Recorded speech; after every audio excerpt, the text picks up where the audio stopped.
Olá, boa noite a todos e todas. Sejam mais uma vez muito bem-vindos ao nosso programa Zootecnia Online, nosso programa semanal que fala da produção animal.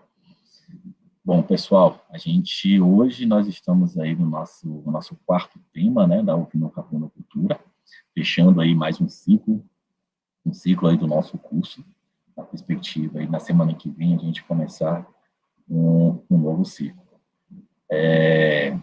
Bom, agradecer a presença de todos aqui no nosso Zootecnia Online, para tratar desse tema importantíssimo, que é sobre a qualidade da carcaça e carne ovina e caprina, que a gente vai ter aqui uma pesquisadora da área, pesquisadora extensionista da área, que vai ser apresentada logo mais para vocês. Bom, mas sem mais delongas, para a gente começar, eu vou convidar a nossa mediadora de hoje, que é a nossa estudante aqui do curso de zootecnia e bolsista de iniciação científica, atua junto com a gente aqui nos nossos projetos de pesquisa e extensão, a Camila Rezende.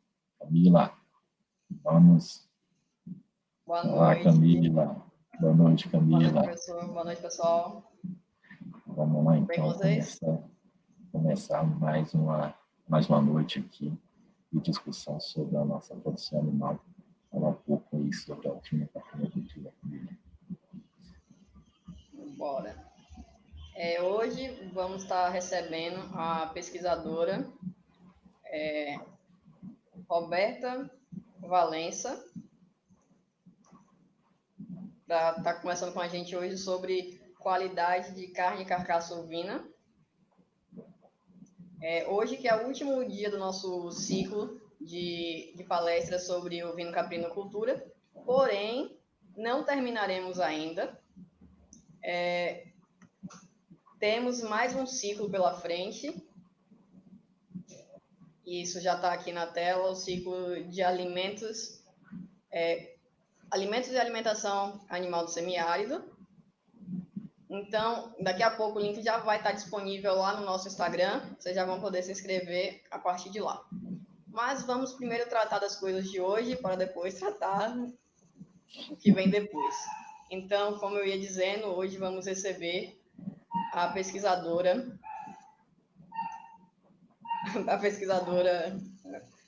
Roberta Lima Valença, que é mestre em zootecnia pela Universidade Federal de Sergipe, doutora em zootecnia pela Unesp e pesquisadora em ciência animal e pastagens pela Universidade Federal do Agreste de Pernambuco. Boa noite. Boa noite a todos. Oi, e aí, professor? Queria agradecer o convite do Zootecnia Online aí, da UFBA, do GEFOR, né? E do pessoal que trabalha com esse grupo forte de extensão aí. Obrigada também, Camila, pelo apoio. E vamos lá falar desse tema, uma conversa, né? Vamos falar para os produtores rurais e pesquisadores, comunidade como um todo, né? Roberta, nós que agradecemos a sua participação hoje, vir aqui contribuir um pouco nessa troca de saberes aí com os nossos participantes do Zootecnia Online. Quando fizemos o convite, de pronto você aceitou e vem trazer um pouco da sua vivência, sua experiência como pesquisadora, como zootecnista, como extensionista aí na área.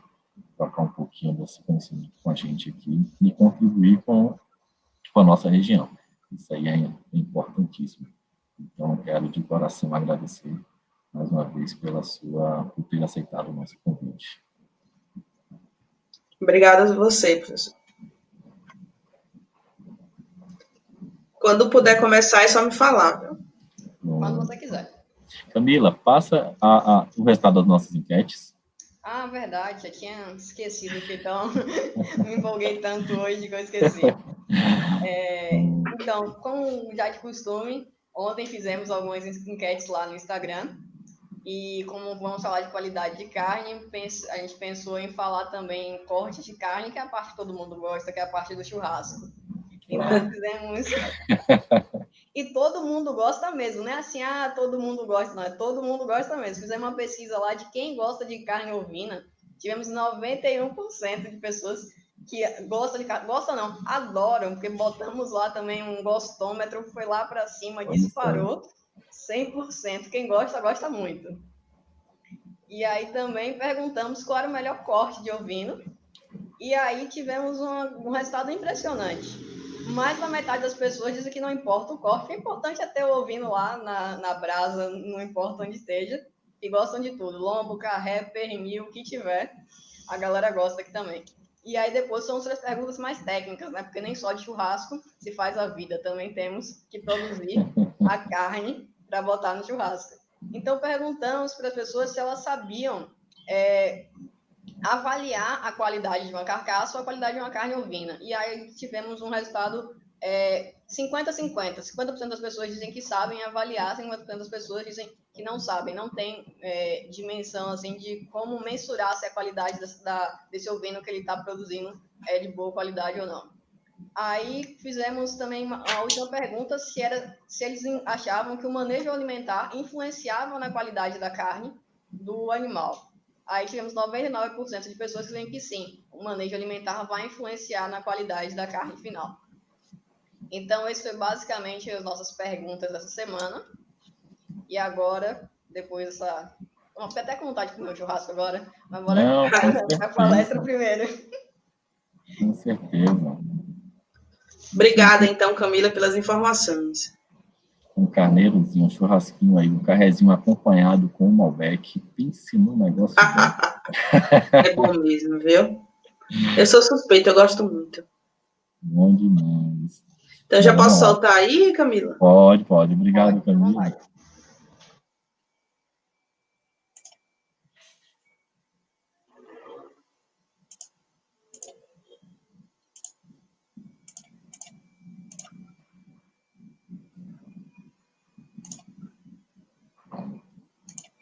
Tudo certinho aí? Tá dando para ver direitinho? Tudo certinho. Então, boa noite a todos. A Camila já me apresentou. E é um grande prazer falar sobre esse tema, que é um tema que, particularmente, desde o início da minha formação profissional, eu tenho contato. Sei pouco, não sei muito, porque a cada dia que passa a gente está descobrindo, entendeu? Existem coisas novas a todo momento. Então, eu vim para passar para vocês aqui um pouco sobre esse tema, falar um pouco sobre como direcionar o trabalho dos produtores, o trabalho dos técnicos, para que a gente obtenha uma melhor qualidade, né, das carcaças e das carnes ovinas e caprinas. Então, a princípio, eu vou começar a falar sobre o efetivo de ovinos e caprinos do Brasil por região. Dá para perceber aqui que o Nordeste, ele tem, em sua maioria, os rebanhos ovinos e caprinos. O Nordeste tem 67% do rebanho nacional e 94% do rebanho nacional de caprinos, né? Então, praticamente todos os caprinos do Brasil estão por aqui. A maioria dos caprinos, é interessante falar que a maioria dos caprinos tem o propósito de produção de leite. A gente nota que alguns técnicos afirmam que a produção de carne de caprino não é interessante, e eu não concordo. Nós temos produtores que produzem, que têm animais para corte. Existem raças caprinas que são eficientes também, que têm um bom ganho de peso. Eu trabalhei mais com ovinos. Eu não tenho... meu conhecimento com ovinos é mais profundo. Mas existe um mercado também para carne caprina, tá? Então, eu acredito também na caprinocultura de corte. Então, o Nordeste já tem essa facilidade natural para a criação desses animais. Já é meio cultural a criação de ovinos e caprinos no Nordeste. Dentre os estados brasileiros, se destaca a Bahia, que é onde tem o maior efetivo de ovinos e caprinos. Segundo, o Rio Grande do Sul, com ovinos. Terceiro, Pernambuco, com o terceiro maior rebanho ovino. E o segundo, caprino. A caprino-ovinocultura. Bom, apesar do nome ovino-caprinocultura, essas são espécies diferentes, distintas. São pequenos ruminantes, mas são distintas. O ovino, ele tem um desempenho diferente. A gente tem um leque de raças ovina maior para a produção de carne. É mais específico, ele tem um metabolismo diferenciado também. Tem uma composição de carcaça diferenciada. Composição da carne também das duas espécies. Rendimento de cortes também. E o comportamento também é diferente. Então, apesar da gente colocar ovinocaprinocultura, mas são atividades diferentes, tá? Aqui é um trabalho que eu acho bastante interessante, dessa autora aí, Andrade, que fala sobre a frequência de consumo da carne ovina, ou seja, uma vez por mês, qual a frequência que as pessoas consomem carne ovina uma vez por mês por região. Assim. Então, essa autora, que na verdade isso daí é uma tese, ela achou um resultado muito interessante, né? Geralmente, quando a gente pensa em consumo de carne ovina, a gente já imagina que no Nordeste é bem maior, mas não é, é no Sul, tá? 73% consomem essas carnes consomem a carne ovina uma vez por mês. Depois vem o Sudeste, depois só o Nordeste. Então, isso é uma coisa bastante interessante. Eu não achei esses dados, não existe isso. Fica aí até uma dica, não existe essa pesquisa para caprino. Se existe, eu não achei. Mas a gente tem pesquisas do consumidor caprino, assim, estudando o consumidor de carne caprina, mais em cidades, mais em micro-regiões. Então, eu peguei 2 trabalhos falando aqui. Um foi feito em Areia, né? As pessoas pesquisaram a preferência dos consumidores de carne caprina no município de Areia, e esse outro é de Floresta, Pernambuco. Em Areia, a maioria das pessoas compra a carne caprina em mercados públicos. E por que mercados públicos? Eu acho que é um dos entraves também da carne caprina, é isso. É muito raro a gente encontrar carne caprina em supermercados, tá? Só que aí, quando a gente passa para a floresta, o pessoal fala que consome mais, que compra mais carne caprina no supermercado. Carne caprina e ovina, né, em floresta. Então, na pesquisa não ficou claro qual era o tamanho desses supermercados, porque a gente tem empreendimentos de bairros também que são mercados e que vendem, empreendimentos menores e que vendem carne caprina, né? Mas nos grandes supermercados, a gente vê pouco. Então, o motivo para escolher o local em Areia, o pessoal falou que era pela praticidade, eles acham mais prático. O preço vem em segundo lugar, vocês vejam como é o consumidor. Já aqui no supermercado, em Floresta, o pessoal falou da higiene do local.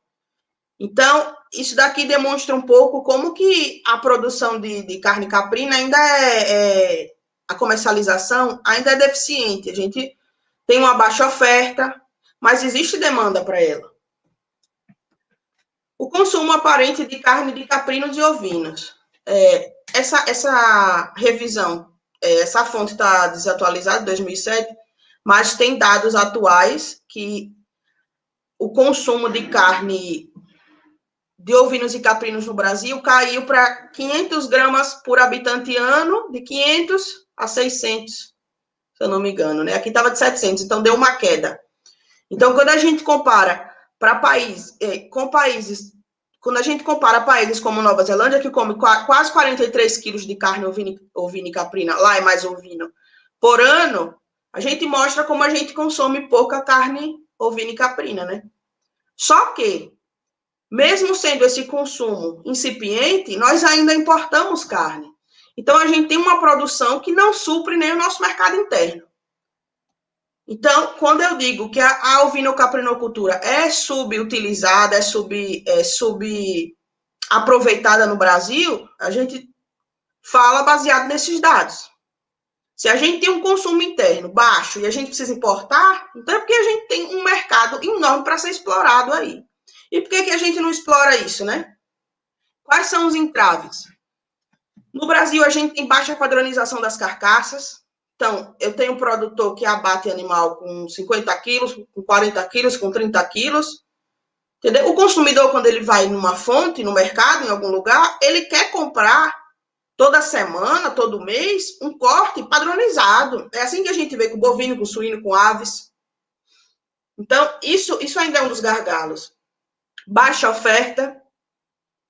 Como eu falei, se a gente tem um mercado interno que importa carne, então a gente tem uma baixa oferta. Pouca atenção à qualidade da carne. Isso está mudando, mas infelizmente a ovinocaprinocultura foi vista durante muito tempo como uma atividade de subsistência, uma atividade de fundo de quintal. Por exemplo, a atividade principal do produtor é milho, segundo vem os animais, o que sobrar eu dou para os animais. Então, isso força o produtor a não ter uma profissionalização da atividade, tá? E pouco uso de tecnologia. Quando eu me refiro a tecnologia, gente, não é coisas tecnológicas de maquinário, entendeu? Automação, não. É realmente tecnologias no sentido de manejo reprodutivo, manejo sanitário, manejo alimentar, tá? Então, nós que fomos a campo, que vamos a campo, a gente observa que o produtor ainda é muito carente disso. O que acontece, o que eu noto da diferença, eu tive a oportunidade de estudar em São Paulo e ter contato com o produtor. Então, o que a gente nota de diferença entre o nosso produtor nordestino para o produtor de centros mais produtivos é justamente essa procura. Lá o pessoal procura mais os técnicos, procura mais a universidade, entendeu? A gente precisa procurar mais assistência técnica, investir em assistência técnica. Abate de animais velhos. Hoje em dia o mercado não quer consumir animais velhos, tá? Olha só, um dos estados que mais importa carne, que importa do Uruguai e da Argentina, principalmente, é o estado de São Paulo. Eles atendem o mercado Prime. Esse mercado é extremamente especializado. Eu tive semana passada uma banca com um dos técnicos lá da Associação Paulista, e ele estava me falando que São Paulo ali não supre, nem o Sul está suprindo a demanda por ali, está trazendo animais do Nordeste. Então, é também um nicho para nós do Nordeste, os produtores nordestinos, abocanhar. Vão produzir animal de qualidade. Então, vou falar um pouco agora de termos técnicos, para depois a gente entrar um pouco na parte prática, né? Então, o que é carcaça? Biologicamente, é o corpo do animal abatido, sangrado, esfolado, eviscerado, decapitado, sem as patas, caudas, testículo nos machos e glândula mamária nas fêmeas. Comercialmente, é a unidade básica de transação entre os setores de produção e comercialização dessas carnes, tá? Então, existe biologicamente e comercialmente. Quais são os critérios que o mercado busca para medir a qualidade da carcaça, né? É peso, tá? É rendimento dessas carcaças, é conformação, é acabamento e rendimento de cortes. Essas carcaças são de cordeiros abatidos aos 35 quilos. Isso são animais que fez parte do meu experimento de doutorado. Olha o acabamento de carcaça desses animais, entendeu? Isso são animais Ile de France. Então, são animais diferenciados. A gente vai falar um pouco sobre acabamento de carcaça. Na caprinocultura, nos caprinos, a gente não consegue esse tipo de acabamento. Então,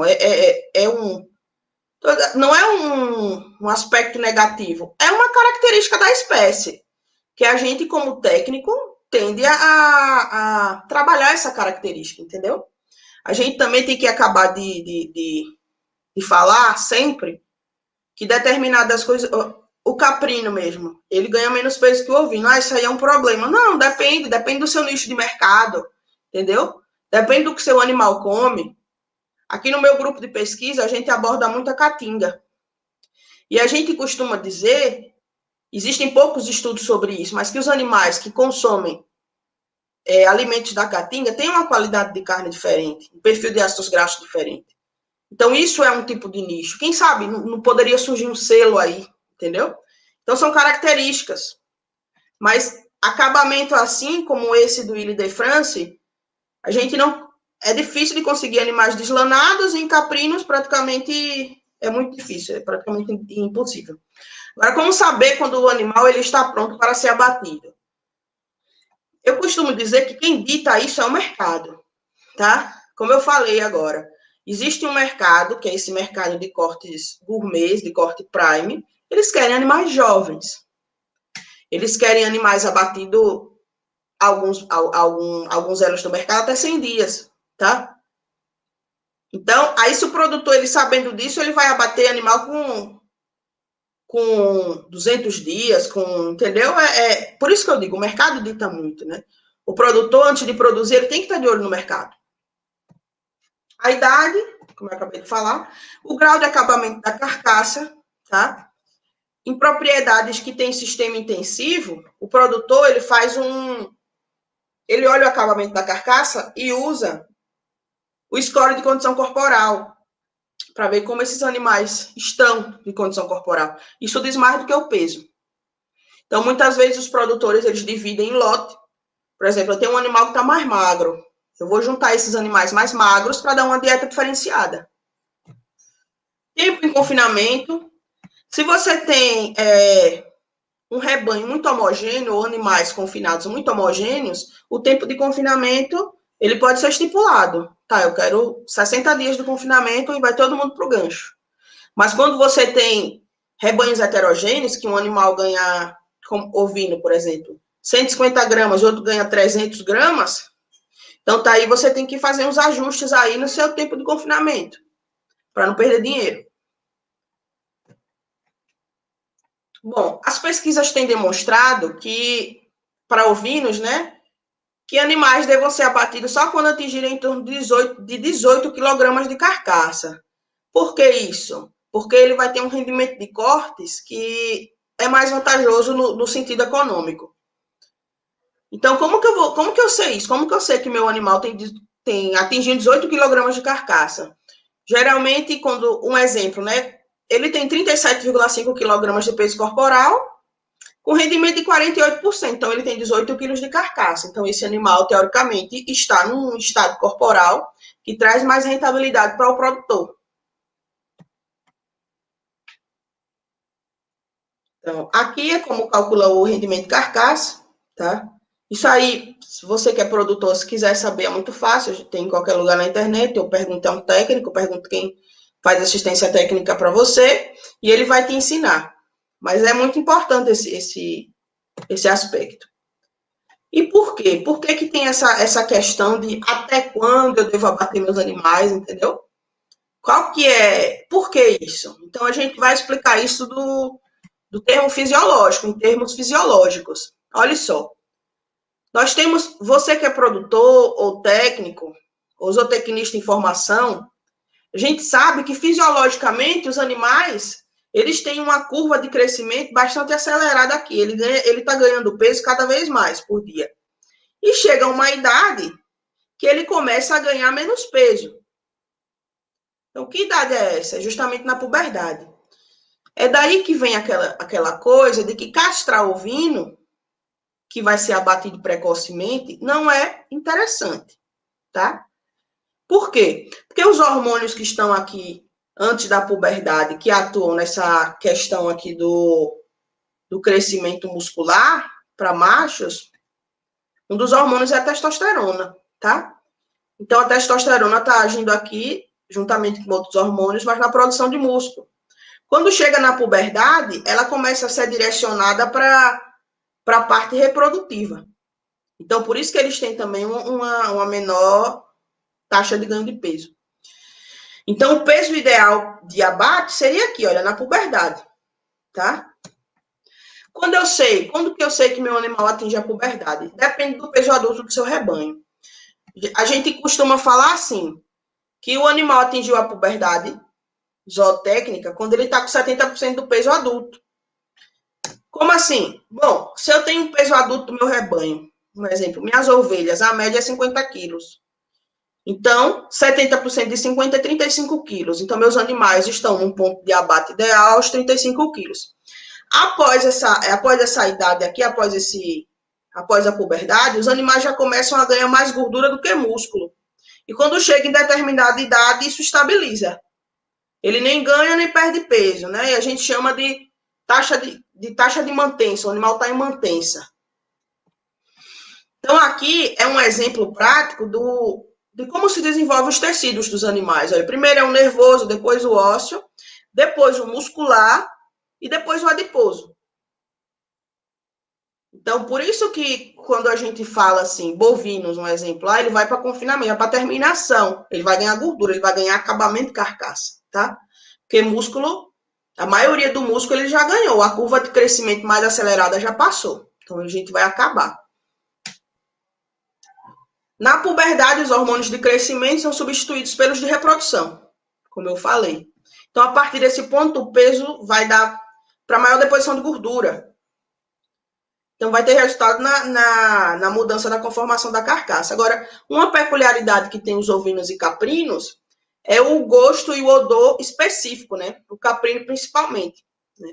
Pelo ácido cáprico, pelos ácidos graxos que formam a gordura deles. Então, como nossos animais são abatidos mais jovens, então não precisa castrar. Caprino já é um pouco diferente, né?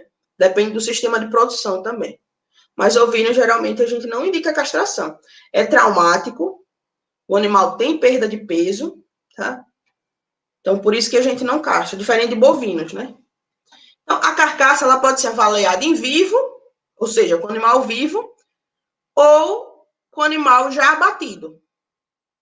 A gente tem, basicamente, 3 sistemas de avaliação, que é com medidas biométricas.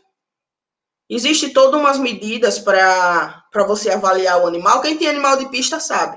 Os produtores rurais, o pessoal lá da pista, eles medem tudo. Altura de cernelha, circunferência, entre outras coisas.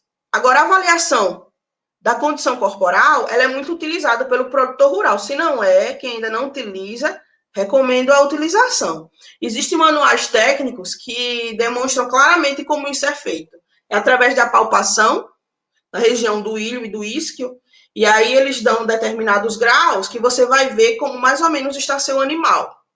Fazendas intensivas, como eu já falei anteriormente, utilizam muito score de condição corporal para separar os animais do rebanho, tá?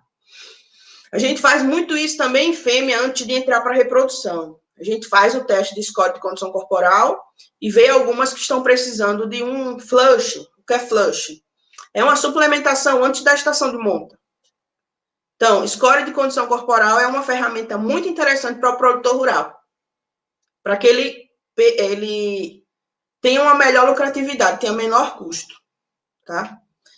Espessura, aqui é a utilização de ultrassom, você consegue medir a espessura de gordura e a área de olho de lombo. Para o pequeno produtor, isso não é uma realidade, tá? De repente, para produtores que têm associação, que estão juntos, talvez seja. Mas aqui eles medem a área de olho de lombo. Essa área de olho de lombo tem uma alta correlação entre a produção de músculo. Já tem artigos científicos que isso já é bem clássico. Isso é um músculo tardio e existe uma alta correlação. Quanto maior essa área, mais músculo seus animais vão ter. Conformação da carcaça. É a forma que a carcaça tem com o resultado de quantidade de distribuição da sua massa muscular sobre a base óssea. A avaliação pode ser subjetiva ou objetiva. Isso aqui é a avaliação de conformação de carcaça, tá? Vai de ruim a excelente. Então, observem que aqui o animal já tem uma cobertura de uma distribuição. Aqui já é bastante arredondado, tá? E aqui já é uma forma linear. Então, isso daqui significa que esses animais aqui, eles têm mais carne nessa parte posterior. Então, por isso que está excelente. Você vai ter um rendimento de cortes muito superior nesse tipo de animal. Pode se perguntar, eu consigo esse tipo de carcaça com o animal deslanado? É mais difícil, amigo, mas você consegue. Depende da nutrição também, tá? Mas, assim, uma morada nova vai chegar a isso? Não, eu duvido muito.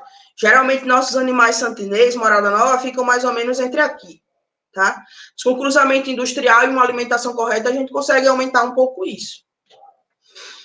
A avaliação objetiva vem de medidas externas, comprimento externo da carcaça, largura de garupa, largura de tórax, perímetro da garupa. Isso aqui a gente faz para controle, para ver, para avaliar a carcaça, é um tipo de avaliação, né? Isso aqui é avaliação objetiva, as medidas internas, tá? Então, isso tudo aqui é importante e dá um direcionamento para o pesquisador, para o dono de frigorífico, até para o produtor, como que está seu melhoramento genético, tá? O acabamento da carcaça. A gente vê aqui uma carcaça sem acabamento e uma carcaça excessivamente acabada. Então, é bastante diferente. Gordura. A gordura é o componente da carcaça que apresenta maior variação. O que é que influencia a composição de gordura? O sistema de terminação.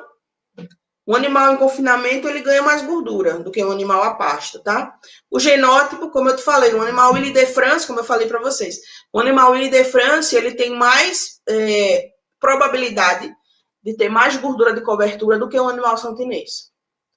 Então, o animal lanado, ele tem mais probabilidade de ter gordura de cobertura do que um animal santinês.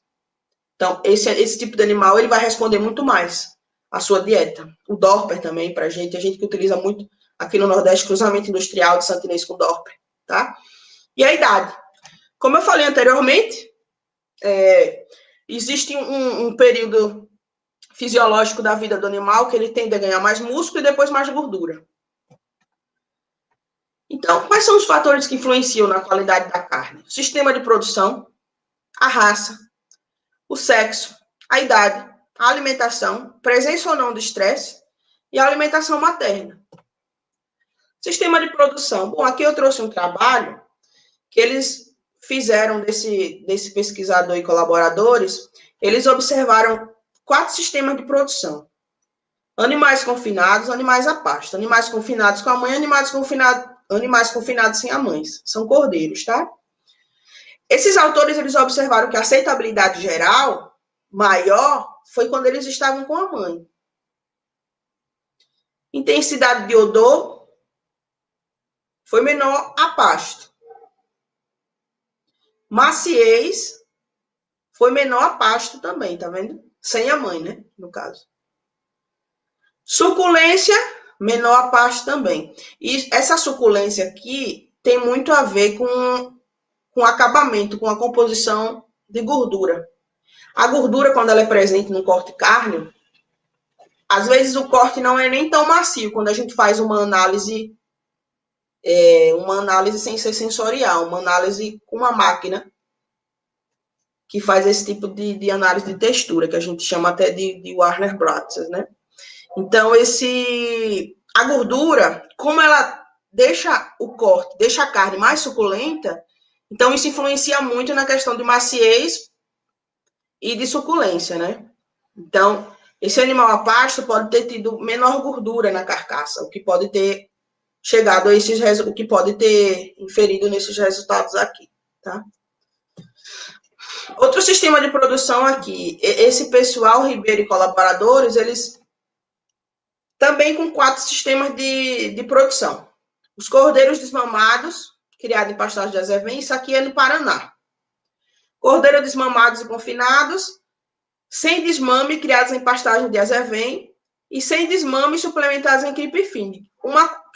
Uma coisa muito interessante, pessoal, é que a gente observa com esses cordeiros que tem um ganho de peso muito significativo, é que muitos produtores não desmamam mais, entendeu? Se a gente pega em sistemas intensivos, os animais ficam com a mãe e já saem direto para o abate, tá?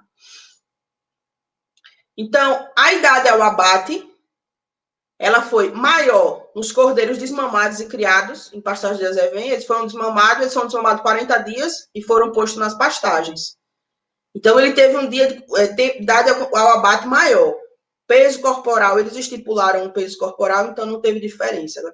O peso da carcaça fria foi menor também nesses animais. Foram desmamados e foram direto para o pasto.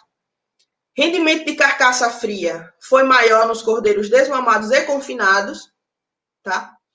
E o ganho de peso foi menor nessa questão aqui de cordeiros desmamados e criados em pastagem de azevém. Então, os cordeiros foram desmamados e jogados no pasto. Então, os resultados foram inferiores aos cordeiros que estavam com as mães ou que foram confinados sem a mãe. Tá? Raças. A raça, a gente chama de fator genético, tem uma grande influência na produção de carne. Tá? é como a gente costuma falar na zootecnia. Você tem um animal que tem um potencial genético muito grande para ganho de peso e tem um que tem intermediário. Então, se você está buscando um sistema intensivo e tem um consumidor e tem um comprador que pague por isso, então opte por uma raça mais produtiva, tá? Só que não esqueça que as raças mais produtivas são mais exigentes. Elas exigem mais comida, algumas têm mais problemas com verminose, mais problemas com casco. Então, os sistemas biológicos em si não são como os sistemas matemáticos, que são exatos, tá? Então, se você vier perguntar a um técnico assim, qual é a melhor raça? Não existe a melhor raça. A gente vai observar o seu clima, o clima que você tem, qual que é o consumidor final que você tem, qual que é o seu propósito, para daí dizer qual é a melhor raça. Se eu pegar um animal, um Poll Dorset, uma Morada Nova, e colocar em sistema de criação semi-extensivo na Caatinga, quem vai ser o melhor? O meu Morada Nova. Então, essa questão de qual é a melhor depende, varia muito, tá? Mas aqui, esses pesquisadores aqui, eles colocaram essas raças aqui, esses genótipos, em condições iguais. E avaliaram dias de confinamento, consumo de matéria seca, conversão alimentar e ganho de peso diário. O santinês, Doppler, Ilha de France e Texel. Dias em confinamento, o santinês foi maior. Então, o santinês ficou mais tempo em confinamento. Consumiu mais matéria seca, isso a gente não quer. A gente quer que consuma pouco. Consuma pouco, porque tá caro, né? Porque concentrado tá caro. Conversão alimentar foi maior. Quanto maior, pior para a gente. Por quê? Significa que meu animal comeu 5,8 quilos para ganhar 1. Olha só o Ilha de France, ele comeu 3,8 para ganhar 1. Tá? Então, é muita diferença nesse sistema de produção aqui. O ganho de peso diário, o ganho de peso médio diário. O Ilha de France foi superior ao santinês, porém foi igual ao Doppler e o Texel.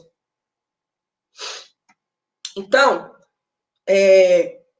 eu acho muito importante, nesse tipo de experimento, nesse tipo de avaliação do produtor rural, colocar na ponta do lápis.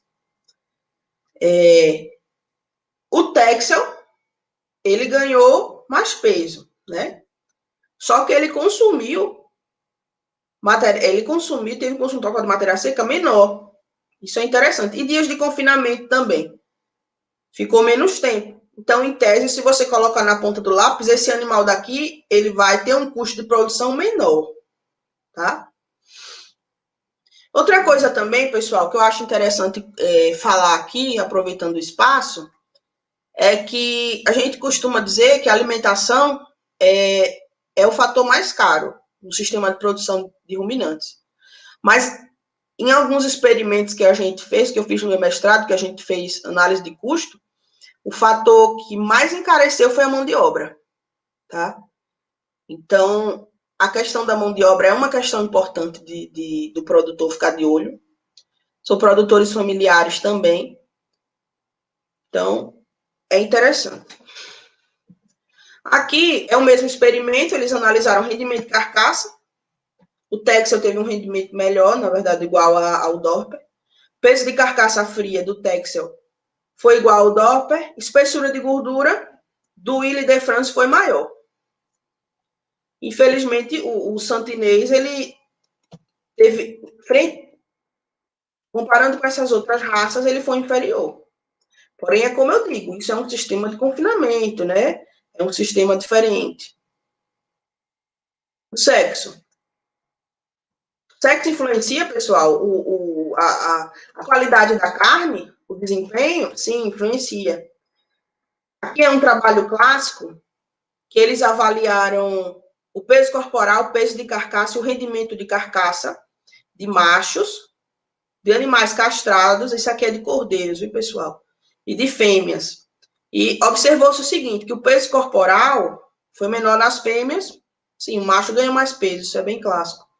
O peso de carcaça das fêmeas foi menor também, em segundo lugar o castrado, e em primeiro os machos. Já o rendimento das fêmeas é maior, entendeu? Então, é como a gente falou no início, em relação, os machos aqui, em relação aos castrados, eles têm um desempenho melhor, que é justamente pelo fator lá da testosterona, né? Já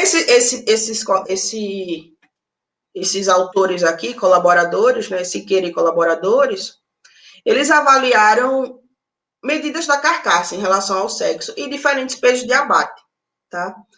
Então, eles observaram que o comprimento da perna foi maior nas fêmeas e o peso ao abate não influenciou, ou nos machos, desculpa.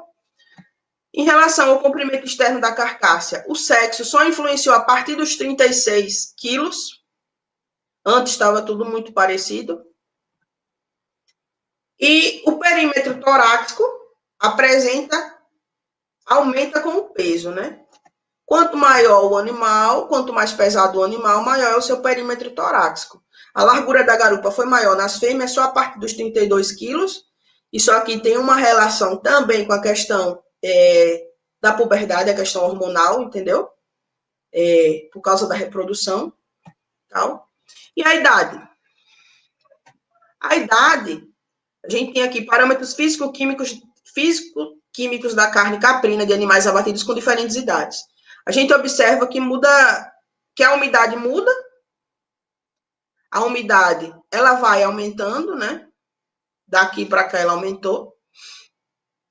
Os minerais, não houve mudança. A gordura aumenta. Aparentemente não teve diferença estatística, mas eu duvido, com certeza teve, porque os valores estão bem diferentes. Depois eu vou dar uma checada. Mas a gordura vai aumentando, como a gente falou. A proteína, ela também aumenta. Tem uma correlação com a umidade também, tá? E o colesterol, ele também aumenta. A aceitação sensorial da carne caprina de animais abatidos com diferentes idades. Isso aqui, para quem não sabe, para o produtor que não sabe, como é que é feita essa aceitação sensorial?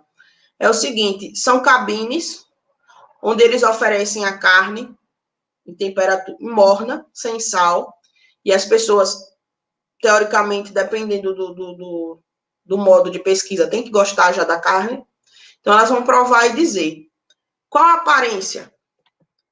Tá? Aparência, os animais de 175 dias, eles tiveram uma aparência melhor, 220, 265 dias, em relação aos animais de 310 dias, ou seja, é como se a aparência fosse ficando pior. O aroma caprino, ele foi menor também nos animais mais jovens, isso pelas questões dos hormônios também, hormonais e tal. Aroma da carne foi melhor nos animais mais jovens. Sabor, suculência, maciez e a qualidade total. Então, os consumidores de carne caprina preferiram os animais mais jovens, tá? E a alimentação? Bom, a alimentação, se a gente for falar aqui da influência da alimentação na qualidade da carne, a gente passa um dia todo e não acaba. É um assunto bastante longo. Então, eu trouxe algumas coisas aqui, mas sabe-se que é um assunto bastante longo. A gente tem N coisas influenciam a alimentação. Um exemplo que eu trouxe aqui são os níveis de energia. Esses autores, eles trabalharam com 3 níveis de energia, metabolizável na dieta, e observaram o seguinte, que só foi observado, isso aqui é para cordeiros, tá, gente? Que a paleta, ela foi maior quando eles utilizaram o nível intermediário de energia aqui. Ela teve um peso maior. E o pescoço também. Então, os animais passaram... Por que isso, né? Por quê? Por que não esse maior nível de energia aqui? Porque os animais, eles passaram mais tempo do que esses em confinamento, ele tem 72 dias, e esse só 53, consumindo uma dieta mais energética em relação a esse aqui. Então, a energia da dieta, quanto mais energia tem, dependendo da fase fisiológica do animal, ele vai acumular mais gordura, tá? E o que são alimentos energéticos? Roberta, o que são alimentos energéticos? O milho é um alimento energético, tá? Entre outros. Esse daqui, esses produtores aqui, ou esses autores, eu quero dizer produtores, esses autores aqui, eles observaram Isso aqui é para quem tem animal na caatinga. Eles utilizaram animais em pastejo, foram caprinos na caatinga, e deram 4 tipos de suplementação, tá? Feno de getirana, feno de mororó. A suplementação foi a 0,5% do peso corporal. Feno de mororó, feno de getirana mais palma forrageira, feno de mororó mais palma forrageira. E eles não observaram diferença com essa suplementação. Então, eu trouxe isso para mostrar também que depende do que você dá, depende da quantidade que você dá. Aí você, por que eles não aumentaram o 0,5%, 0,5% do peso corporal é muito baixo, mas também tem a questão do consumo. Caprino, ele é muito seletivo, ele vai comer o que ele quer. Então, nesse caso aqui, o pasteiro sem suplementação não diferiu da suplementação, do tipo de coisa que eles utilizaram aqui, que são alimentos proteicos. Alimentos alternativos. Daí, um tema que eu acho que é extremamente importante de mergulhar, do produtor mergulhar. Inclusive, vai ser o outro módulo, né, desse curso, que o pessoal do Zootecnia Online vai estar ofertando para vocês. Por que eu acho interessante ele se mergulhar? Vocês já viram como o milho e soja está caro, né? Nós moramos num país que tem uma indústria de cítricos enorme, ou de sucos, de frutas enormes. E essas indústrias, o beneficiamento dessas frutas, elas geram produtos, tá? E esses produtos podem ser utilizados na alimentação animal. No meu mestrado, eu trabalhei com bagaço de laranja. A gente fez uma silagem. Deu uma silagem maravilhosa. E a gente entrou substituindo o milho.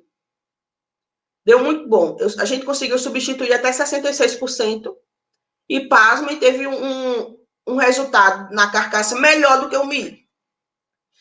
Então, esses alimentos alternativos, além de baratear custo, eles podem ter um resultado muito interessante.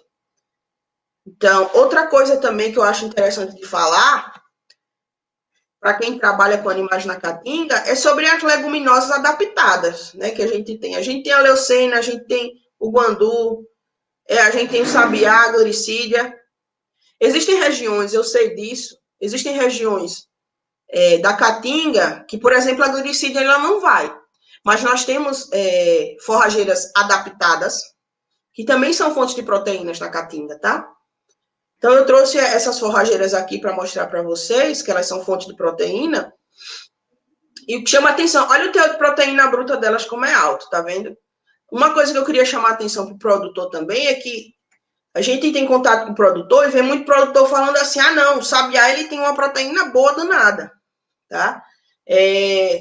Mandioca, parte aérea, tem uma proteína muito boa. Mas e quanto dessa proteína o animal utiliza? Então, a gente tem que olhar essa digestibilidade aqui, ó. O que significa isso, Roberto? Significa que 26% do que o animal come é o que fica, tá? Então, fica de olho nisso também, porque a gente encontra, às vezes, em grupo de produtores, o pessoal falando, tal leguminosa tem muita proteína. Mas e o quanto dessa proteína é utilizada, tá? Aqui eu trouxe, como eu falei, essa parte da alimentação ela é muito longa. Então, eu trouxe alguns alimentos, mas a gente tem outros alimentos energéticos, como a algaroba, quem trabalha com a vagem da algaroba, ela é energética. A própria casca de laranja, ela é uma fonte de energia para os animais. Tem gente que usa resíduo de panificação, manipoeira, entre outras coisas. A gente tem aí um leque de coprodutos aí, subprodutos. Hoje em dia, no Brasil, está se utilizando muito os resíduos da produção de etanol de milho, né? Que são extremamente interessantes do ponto de vista animal. Isso já era muito utilizado nos Estados Unidos, mas agora está se utilizando muito no Brasil. Então, a gente tem... na Bahia mesmo, o pessoal utiliza muito o licuri, a torta de licuri, que é um alimento energético também, né? Que ele tem um teor de gordura bom. Então, essa questão aí dos coprodutos eu vejo uma grande solução, assim, para a gente baratear custo e conseguir produtividade na atividade. Alimentação materna. Gente, eu acho que eu estou me estendendo do meu tempo? Não, ainda não. Estou sim. Então, a alimentação materna, ela é uma das coisas que é pouco discutida na ovinocaprinocultura, mas a gente sabe que a alimentação materna tem um impacto enorme na produção de carne. Então, a gente sabe que as ovelhas que são malnutridas enquanto estão grávidas, quando estão prenhas, desculpa, a gente vai ter uma produção menor dos seus cordeiros, né? Então, esse trabalho aqui, ele mostrou restrição pré-natal, restrição pós-natal e um tratamento controle. O que foi que esses autores eles observaram? Eles observaram que o tratamento controle teve um peso ao abate. Esses dados estão muito estranhos, gente. Isso aqui é um ganho de peso. Esses animais aqui, eles tiveram um ganho de peso menor. Tá vendo? 15 dias, eles tiveram um ganho de peso maior, 118 gramas. E então essa restrição pós-natal, ela não prejudicou tanto os animais quanto a restrição pré-natal. Veja só, os animais estavam ganhando 165 gramas e para o controle que está com 209, tá? Então a restrição pré-natal ela é bastante prejudicial. Em bovino, em suínos, a gente encontra muitos trabalhos em relação a isso. Em bovinos, por exemplo, tem-se grande relação com a restrição no terço final, no terço médio da gestação, com presença de pneumonia em confinamento. Então, a alimentação das suas matrizes, produtor, é muito importante, tá? Não adianta achar que só que pegar a matriz prenhar e jogar em qualquer pasto ou dar qualquer coisa, não. Você vai estar influenciando diretamente no ganho de peso dos seus animais, da sua produção. Bom, os cortes da carcaça são diferentes os cortes carne são diferentes de carcaça, tá? Isso daqui é muito regional também, a gente não tem uma padronização, você vai encontrar locais que esse corte não existe, locais que o contrafilé também não é... O pessoal só corta nessas duas divisões, divide os dois ao meio e vende, então isso é bastante regional também. Mas nós temos aqui cortes muito nobres, que o mercado Prime, eles valorizam muito. Então, eu fiquei sabendo que existem alguns produtores que chegam a vender carré a R$200 o quilo. Então, vocês têm noção do que é isso? Não é mentira, eu vi de uma fonte segura, tá? O quilo de ovino, esses produtores, dependendo do corte, em média sai a R$50. Então, é um mercado muito interessante esse. Então, nós temos o lombo, o filé mignon, o T-bone. A gente tem cortes bastante versáteis, né? E os componentes não carcaça, que muitos produtores me dizem que é o que paga o trabalho dele, tá? Então, aí também é um nicho muito interessante. A gente no Nordeste utiliza muito esse nicho. Quais são os critérios utilizados na avaliação da qualidade da carne? O pH, a cor, a capacidade de retenção de água. Isso é mais técnico, né, pessoal? Força de cisalhamento, que é a maciez. Composição centesimal, que é proteína, energia, minerais, tá? Proteína, gordura, minerais. Então, isso é a composição centesimal, entre outras coisas. Perfil de ácidos graxos, que é uma coisa bastante nova, que está relacionado diretamente com o teor de colesterol, entendeu? Com alguns índices nutracêuticos que a carne tem. A carne de ovinos e caprinos são muito boas, né? São carnes boas nesse sentido de perfil de ácidos graxos. Nós temos carnes com ácidos graxos mais insaturados do que a de bovinos, tá? Então, é um fator muito importante, muito interessante das carnes de caprinos e ovino. Isso aqui é uma coisa muito interessante também, que a gente costuma dizer que carne de cordeiro, carne de ovino é saudável, né? Mas depende. Vê só, o cordeiro, ele tá aqui com 9,5 gramas de gordura a cada 100 gramas. Quando passa para carneiro, ele tá com 32, tá vendo? Então, depende, a idade influencia muito também, para quem quer uma carne light. Aqui é a composição centesimal, o efeito do sistema de terminação sobre a composição centesimal. A gente observa que o confinamento, os animais tiveram mais gordura, como eu tinha acabado de falar, tiveram menos colesterol e menos umidade. Então, pessoal, para terminar, eu gostaria de deixar as seguintes frases, né? que a ovinocultura e a caprinocultura de corte são atividades de grande potencial do ponto de vista financeiro e de desenvolvimento social. Estas atividades podem significar incremento de renda para diversos elos do setor produtivo, além de contribuir com a permanência do homem no campo. Tá? Ovinos e caprinos, o pequeno produtor, ele lida bem, tem um custo inicial de implantação menor do que de outras culturas, depende da cultura, claro, não quero desfazer de nenhuma cultura. Então, eu acredito muito nessas culturas como promotoras de mudanças sociais no Brasil, sem exagero. Então, é isso. Eu queria agradecer ao FAP, que é a universidade que eu faço parte, que eu faço meu pós-doutorado, o Zootecnia Online pelo convite, a UFBA, o Genro, que não está aqui, e a Produção Animal em Foco, que é uma página que a gente tem no Instagram, e tem como objetivo divulgar essa parte de produção animal. Tem um contato com o produtor também. Levar a ciência para o campo. Quem tiver interesse pode seguir a gente lá. Então, muito obrigada.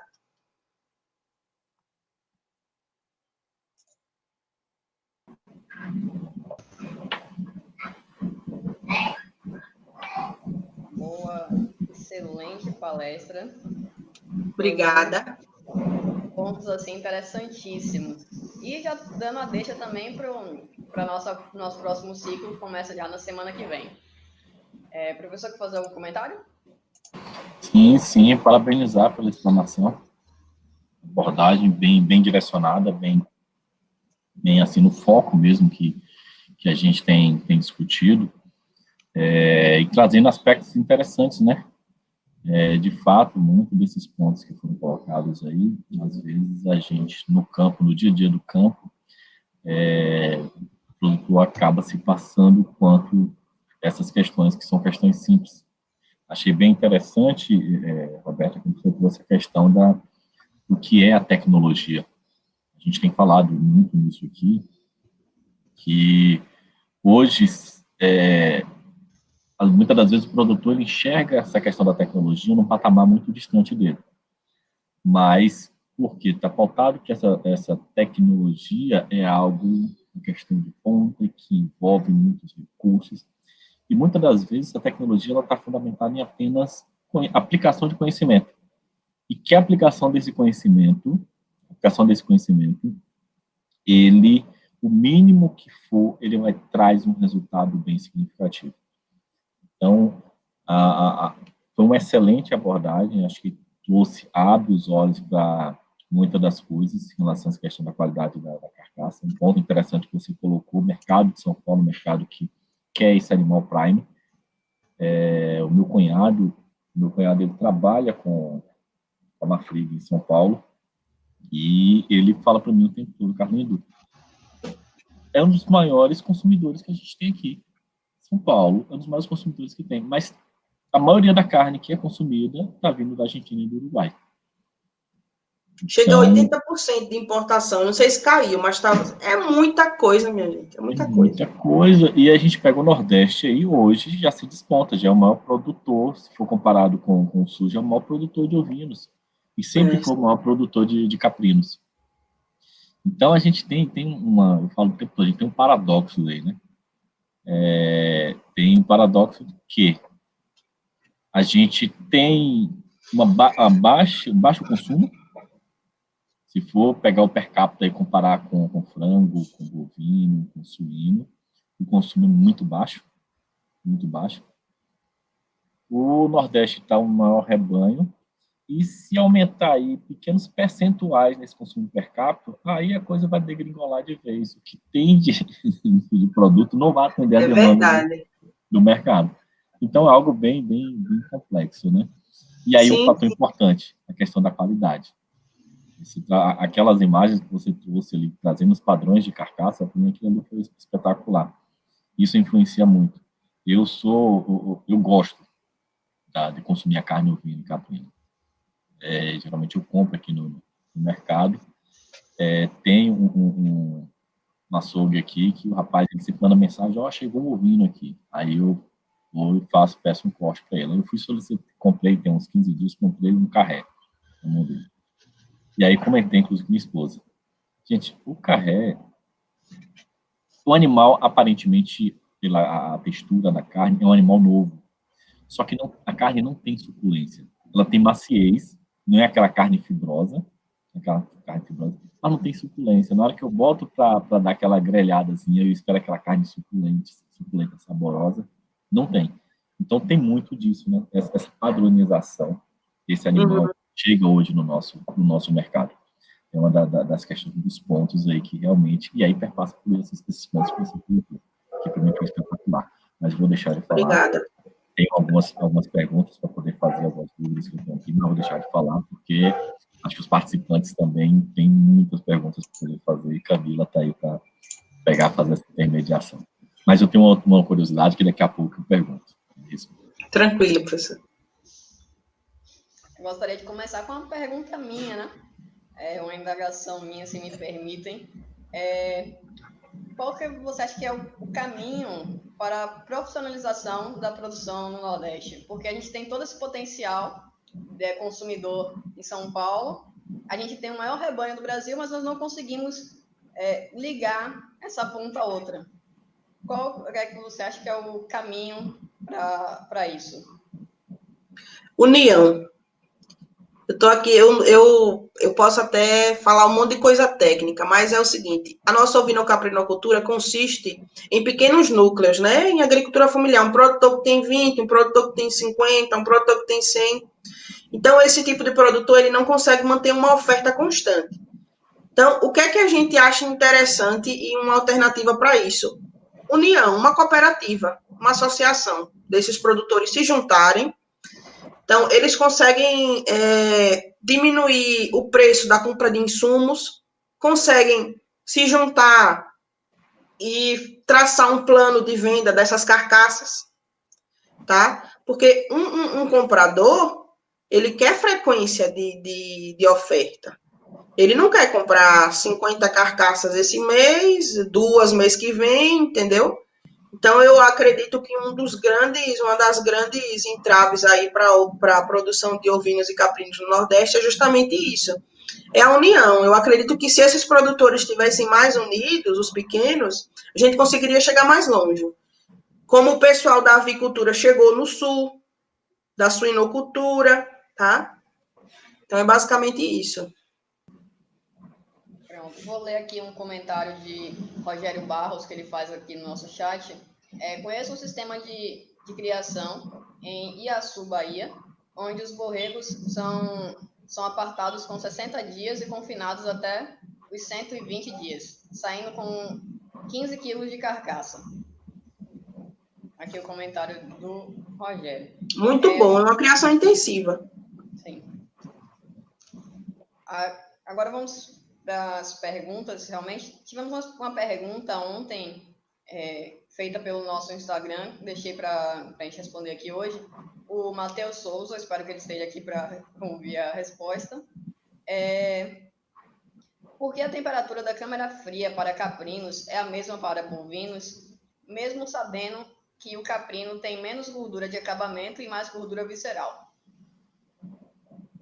A temperatura da câmara fria, da câmara frigorífica, está correlacionada também com o desenvolvimento de patógenos, né?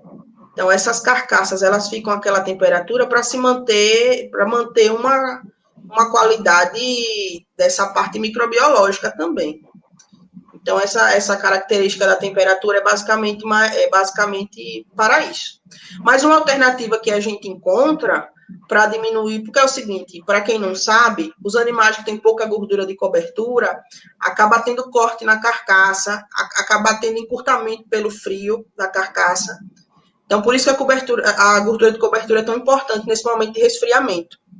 Mas tem alternativas que o pessoal está desenvolvendo, que é cobrir as carcaças com um plástico específico, para que isso não ocorra, tá? Então, isso é uma alternativa a essa problemática. Tivemos também uma pergunta aqui pelo WhatsApp, não se identificou, mas pergunta se o abate influencia na qualidade final da carne. Totalmente. Por exemplo, o animal precisa estar insensibilizado para ser abatido. Não sei se foi isso que eles perguntaram. Então, se você não tem um animal que está insensível, além de você estar ilegal, você está provocando um estresse que vai diretamente influenciar na qualidade da sua carne. Outra coisa também que pouca gente observa é a sangria, tá? A sangria precisa ser muito bem feita, porque se ficar carne nos tecidos dos animais, você sabe que o sangue é um grande veículo de proliferação de micro-organismos. Então, quando você tem uma sangria mal feita, você tem uma vida de prateleira mais curta, tá? Então, isso é bastante interessante. O abate ele precisa ser muito bem feito e muito técnico, né? Insensibilização direitinho, sangria direitinho e evisceração tudo direitinho, tá? E esse abate clandestino, né? É o que a gente praticamente mais tem aqui no Nordeste, esse No tipo Nordeste. de abate. É o frigomato, né, que chamam. Não é à toa que esses dados que a gente tem de consumo, de abate, eles são diferentes se a gente fosse contabilizar os clandestinos, sabe? Então, a gente tem muito. É a realidade, infelizmente, mas não é o ideal, sabe? Se a gente tivesse condições de abate adequada, eles conseguiriam até um melhor preço nessa carne, né? Entendeu? Então, mas é o que mais acontece. No Nordeste, a gente sabe, tem muito frigomato. Mas não é o ideal.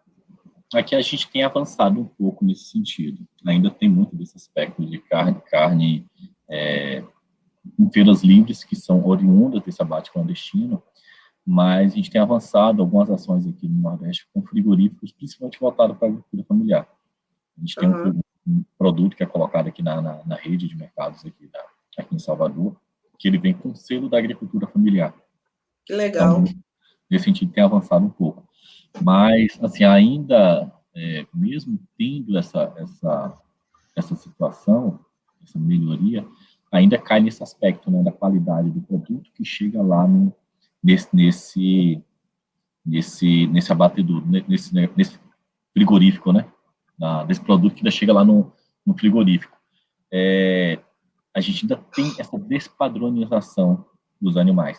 Essas informações que você trouxe, referente à carcaça, o animal ele abatido aí em torno de seus 37 quilos, 37 mil para ter 18 quilos de carcaça, que vai dar uma qualidade melhor, ou o processo que esse animal passa, processo de cria, terminação desse animal acontecendo a pasto ou em confinamento. Então, a gente não tem essa padronização ainda. São poucos os produtores que conseguiram chegar nesse patamar. A gente observa muito, e um aspecto importante que você colocou, e eu gostaria que você detalhasse um pouco mais, Roberto, essa questão aí das fêmeas, esse trato, esse cuidado com as fêmeas no período de gestação. Qual o impacto que isso traz aí, para o animal adulto? Ontem mesmo eu estava conversando com um amigo, o Pablo, ele é zootecnista, e ele é criador lá em Guanambi.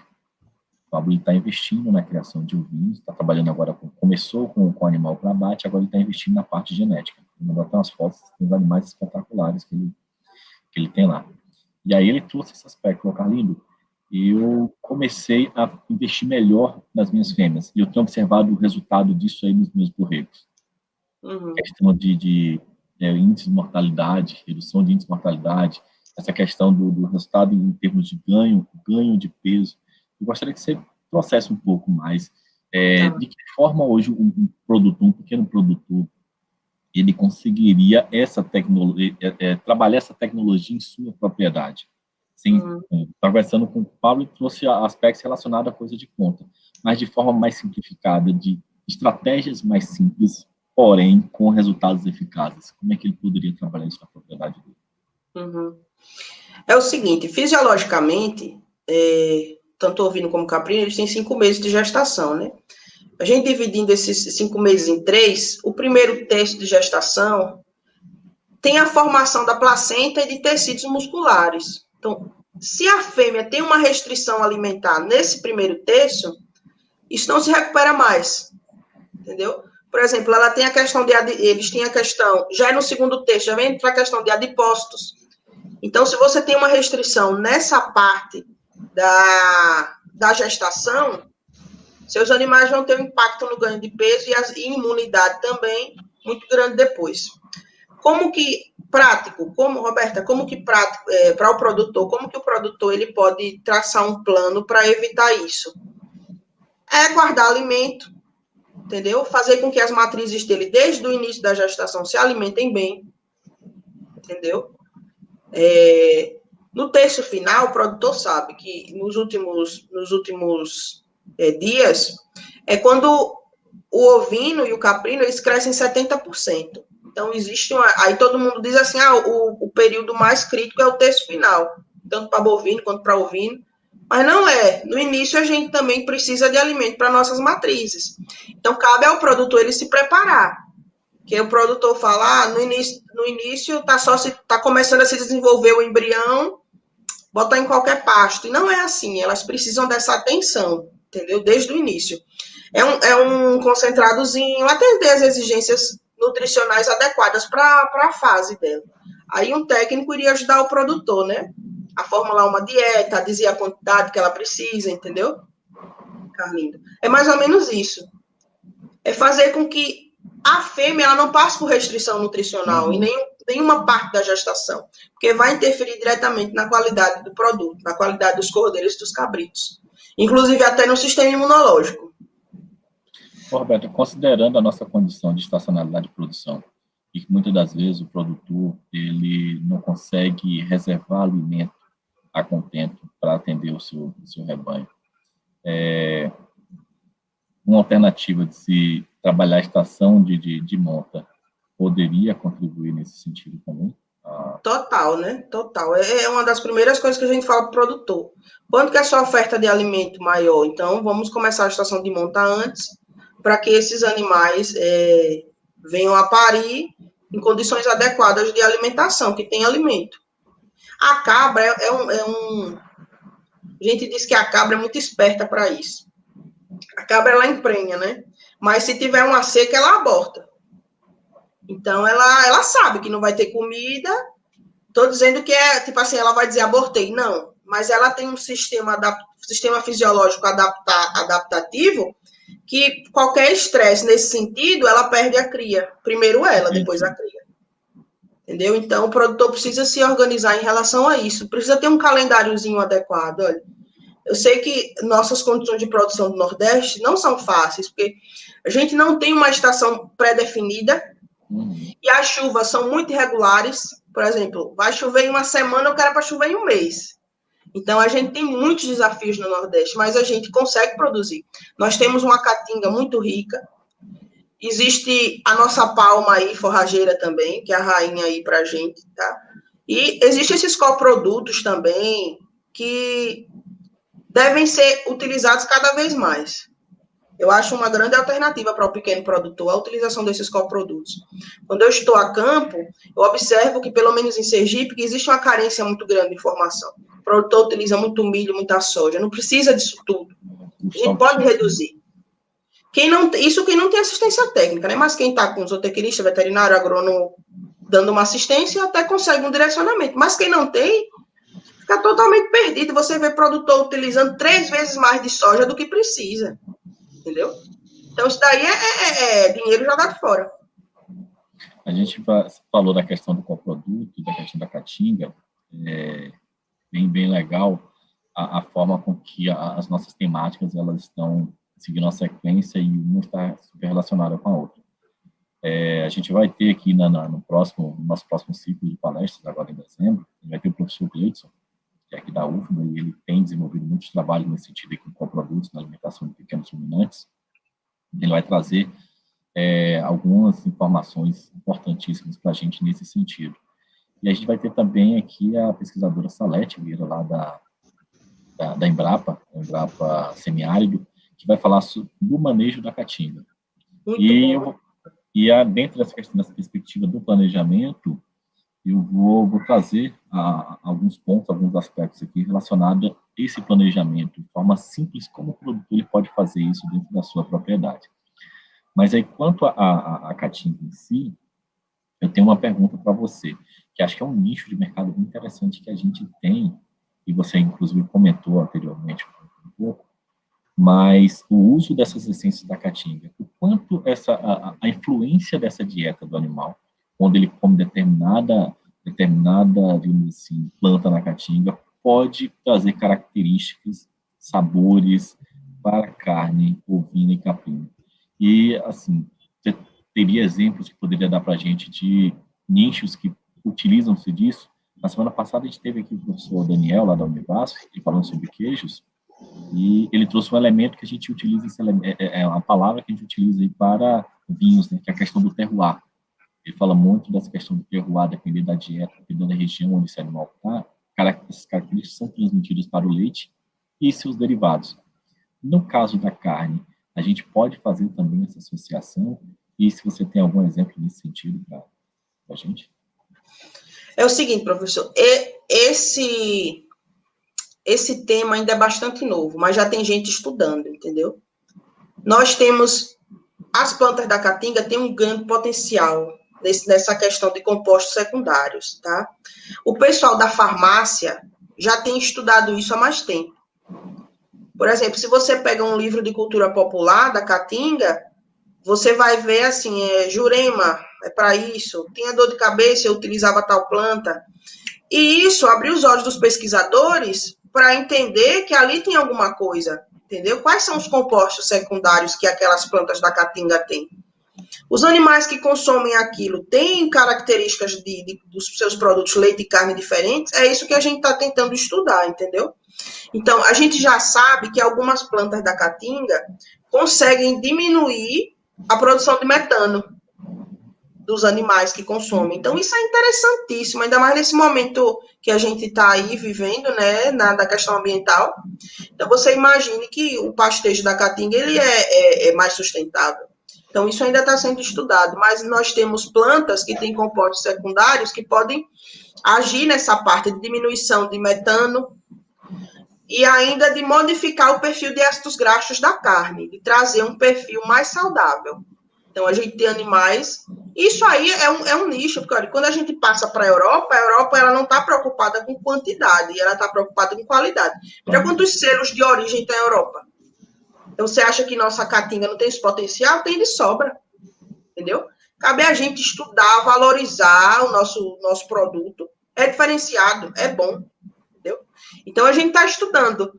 Tem um professor, o professor Evaristo, que ele estuda isso, e tem outros professores que estudam isso também, essa parte de compostos secundários, de aditivos fitogênicos da caatinga, com esse objetivo de melhorar a carne e diminuir também a emissão de gases de efeito estufa. Mas ainda está muito no início. Acho que a gente tem um nicho muito bom que pode agregar valor aos nossos produtos, né? Tanto nesse aspecto de sustentabilidade, quanto no aspecto da qualidade e diferencial. Né? Então, eu acho que o caminho é esse, porque a nossa caatinga a gente não vai produzir igual os pampas, por exemplo. A gente não vai ter um índice de produtividade de animal igual a essas áreas que são mais produtivas, mas a gente tem um produto diferenciado, né? Sim. Então, eu acho que o caminho é esse. Aproveitando o gancho, dizer que as inscrições para o próximo ciclo já estão abertas, vocês já podem se inscrever lá pelo link no Instagram. Mas também temos novas perguntas aqui que surgiram. Giltamar Santos, gostaria de saber por que os cortes ovinos não são comercializados em supermercados de grande porte.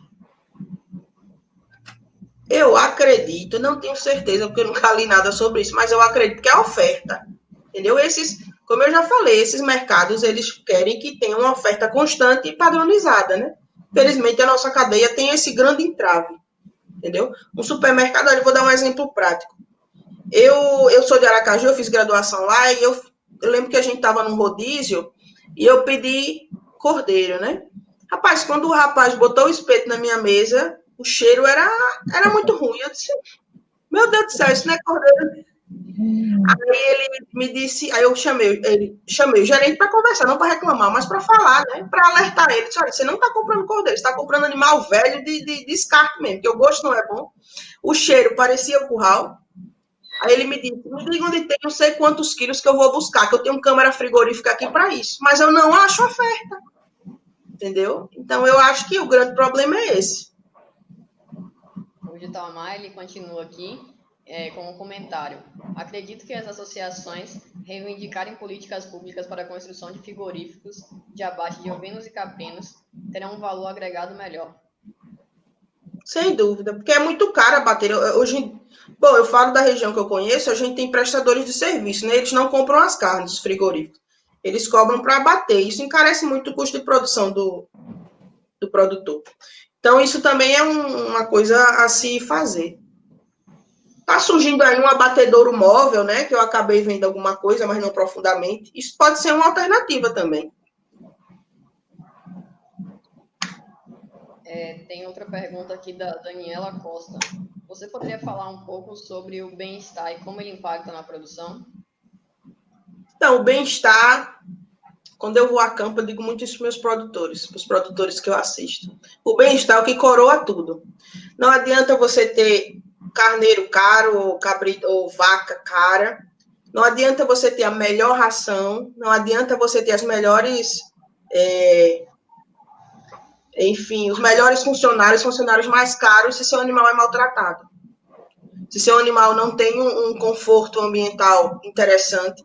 Então, você tem uma quebra de produção muito importante nesse sentido.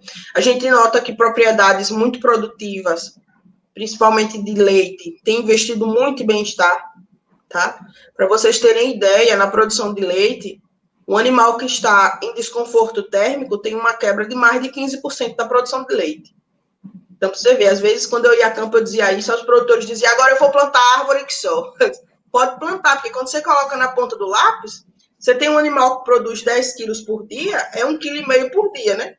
Vezes 30 no mês, tá? Então, o bem-estar animal tem um impacto econômico enorme, enorme. Não estou falando só da parte de bem-estar, tipo assim, da qualidade de vida do animal, que é muito importante. É uma das coisas principais.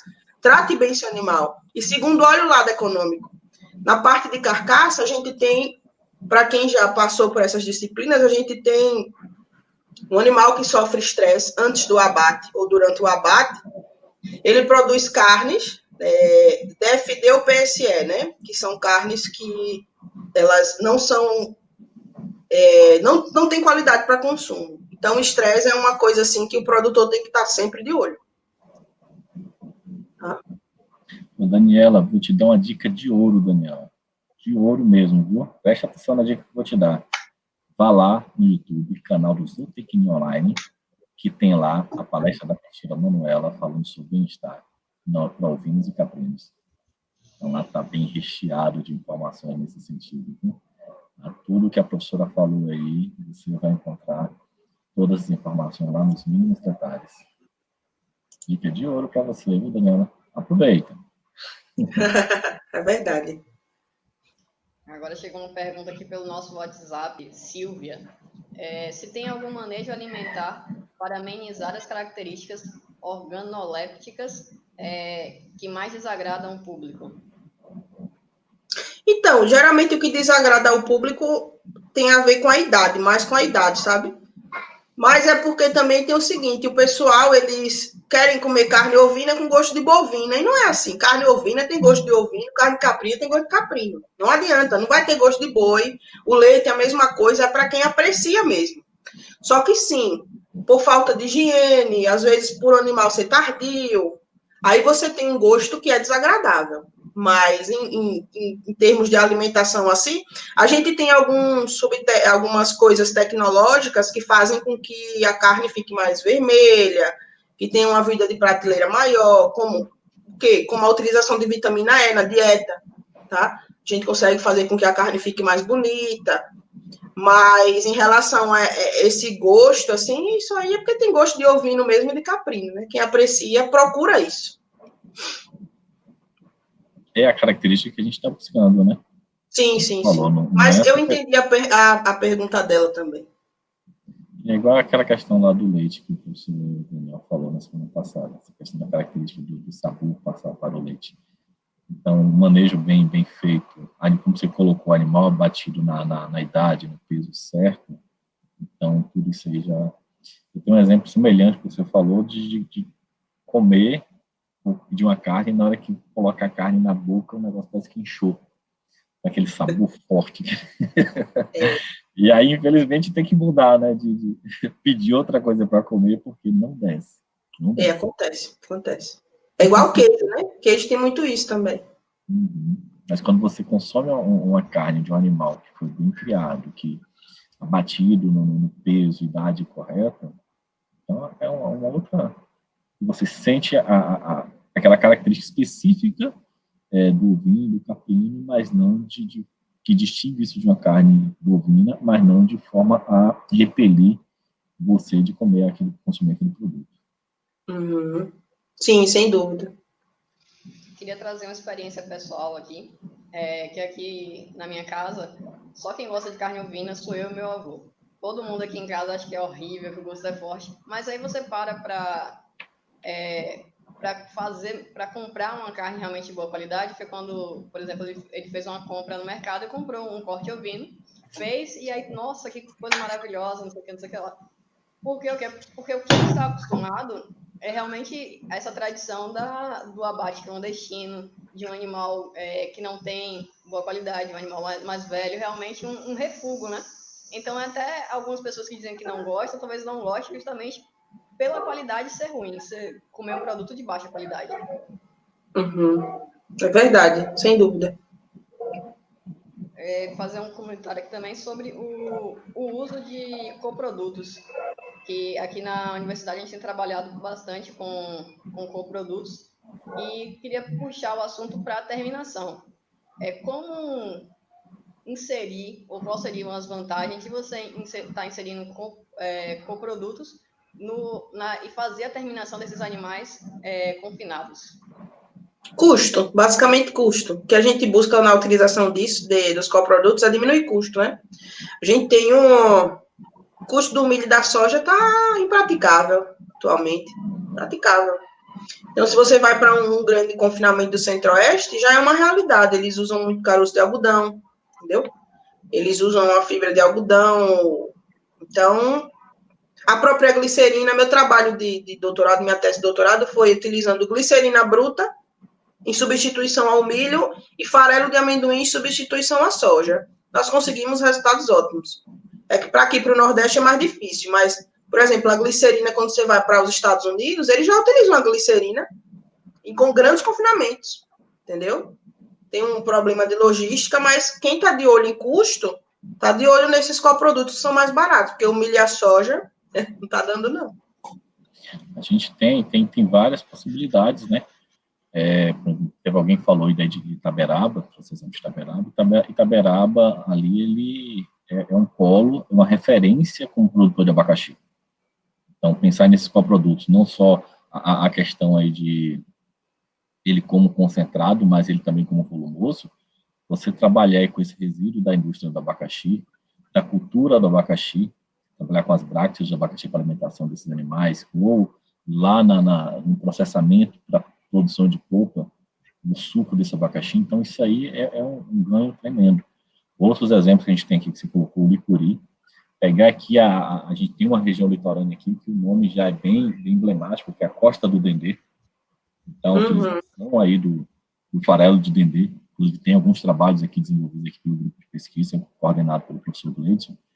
Recentemente tem uma tese defendida com o uso de torta de dendê para a dieta de caprinos, terminação de caprinos. Teve que foi a tese do Tomás, tem uma outra dissertação, com a dissertação de Liliana, trabalhando também aí acho que com ovinos, da Liliana. Então, se a gente pegar nosso Nordeste e pensar aqui estritamente na Bahia, ele é muito rico. Rico no sentido, a gente tem uma diversidade muito grande, a gente tem Caatinga, a gente tem Mata Atlântica, a gente tem Cerrado, em termos de bioma, e aí a gente parte para cada um desses biomas aí, pegar aqui a parte da Mata Atlântica, além do farelo de dendê, a gente também tem a pupunha. Ao invés de pegar o sul aqui, aquela região, pegar de Valença até Ilhéus, Uruçuca ali, tem plantios de pupunha. Então, o pessoal utilizando a farinha de pupunha aí como concentrado, é muito rico em lipídico, e aí o pessoal usa muito também, substitui, tem um trabalho do professor Leandro, utilizando aí em substituição, acho que foi em substituição ao milho, não, foi na dieta total, para cordeiros. Aí vem aqui para semiárido, a gente tem as possibilidades aí referente a licuri e outros na forma de volumoso.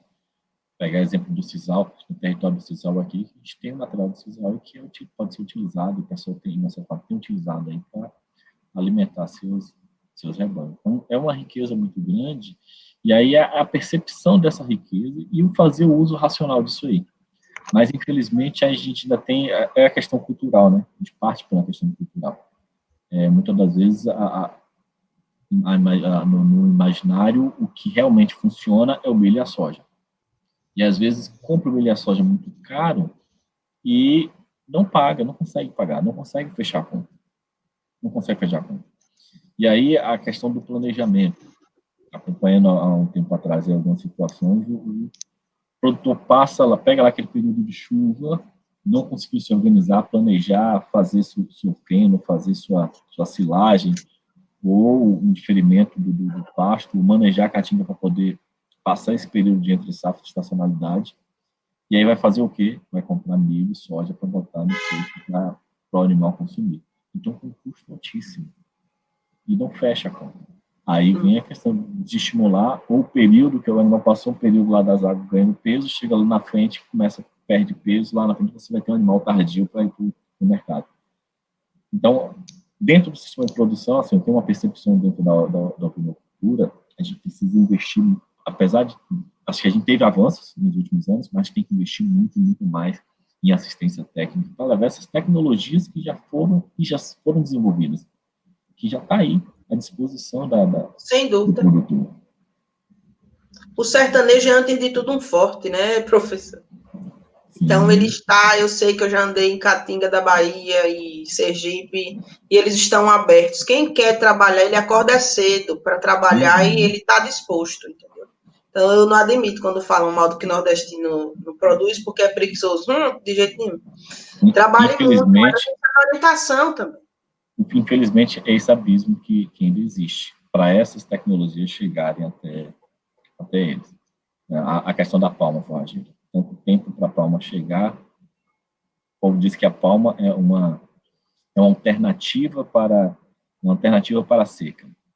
Eu discordo, não é uma alternativa. A palma é uma realidade. Sem dúvida. É uma realidade para o semiárido. Já deixou de ser uma alternativa há muito tempo atrás. A alternativa é o que a gente vai buscar ainda de coisas novas para poder agregar mais ainda dentro do sistema de produção. Mas é uma realidade e precisa ser utilizado. Assim como o planejamento forrageiro, a organização do sistema de produção é uma realidade que precisa ser utilizado para garantir produção e produção de qualidade, né? Que lá no final o produtor consiga fechar as contas e enxergar que a sua propriedade é uma propriedade rentável que vai lhe dar qualidade de vida.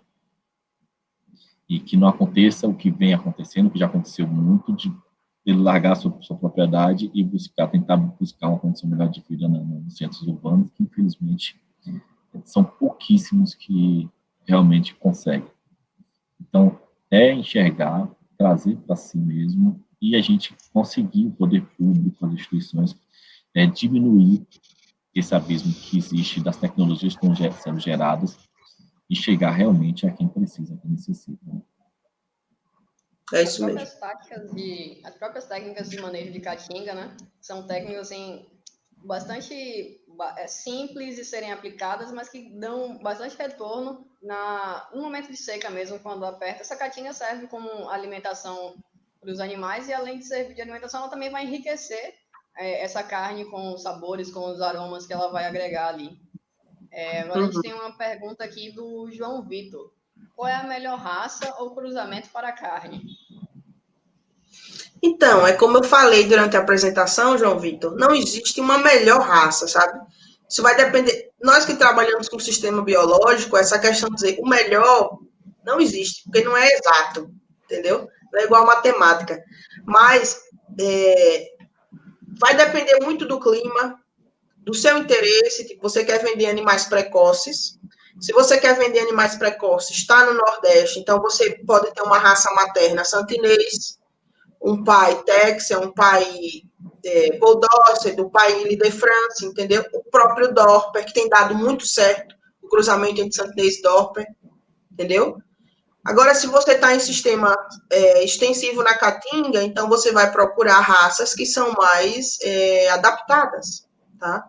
Mas hoje em dia nós temos, se você está perguntando em relação a raças muito produtivas, nós temos o Texel, o Suffolk, o Ile de France, tá? O Paul Dorset, ele é conhecido como uma das melhores qualidades de carne entre as espécies, entre as raças ovinas. Inclusive, aquele mercado, aquele exemplo que eu dei durante a apresentação sobre um produtor que chega a vender um carré a R$200 o quilo, é de Paul Dorset, então tem toda aquela história, então existe isso tudo, mas vai depender muito do sistema produtivo. Se eu pegar um Paul Dorset e jogar na Caatinga, ele não vai para frente. Então a gente tem uma hora nova melhor, né? Então isso daí é muito relativo. Aquele exemplo que a gente costuma dar, né? Aquele exemplo que a gente costuma dar, o cara está acostumado de andar de Uno, com a manutenção baixa, um consumo de combustível muito baixo, e aí do dia para a noite ele quer andar de Ferrari. Mas aí o seu recurso físico, a sua estrutura não consegue dessa manutenção com a Ferrari. Aí, é verdade. Então, é toda essa questão, né? Você pensar no seu recurso físico, no perfil do seu sistema e o nível tecnológico que você pode trabalhar.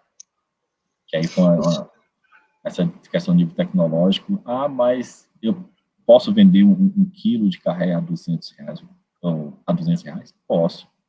Mas você vai ter que trabalhar com o nível tecnológico lá em cima para você conseguir atingir esse nicho de mercado. Existe nicho de mercado para vender um quilo de carré a R$40 o quilo? Existe.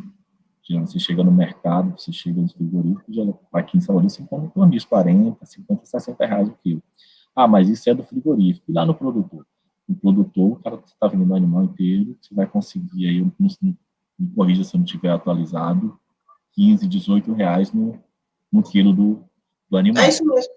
Mas R$18 que você está vendendo lá para o frigorífico, o quilo do animal, o seu custo de produção, que é o que você tem que olhar, não é o que o mercado está pagando, mas o seu custo de produção. Você paga, sim, esses R$18 paga o seu custo de produção, então seu nível tecnológico está adequado. Então, vamos trabalhar com o que é adequado ao nosso contexto, né? Isso precisa ser bem balizado, bem avaliado, para depois, não, eu quero esse mercado de R$200 o quilo.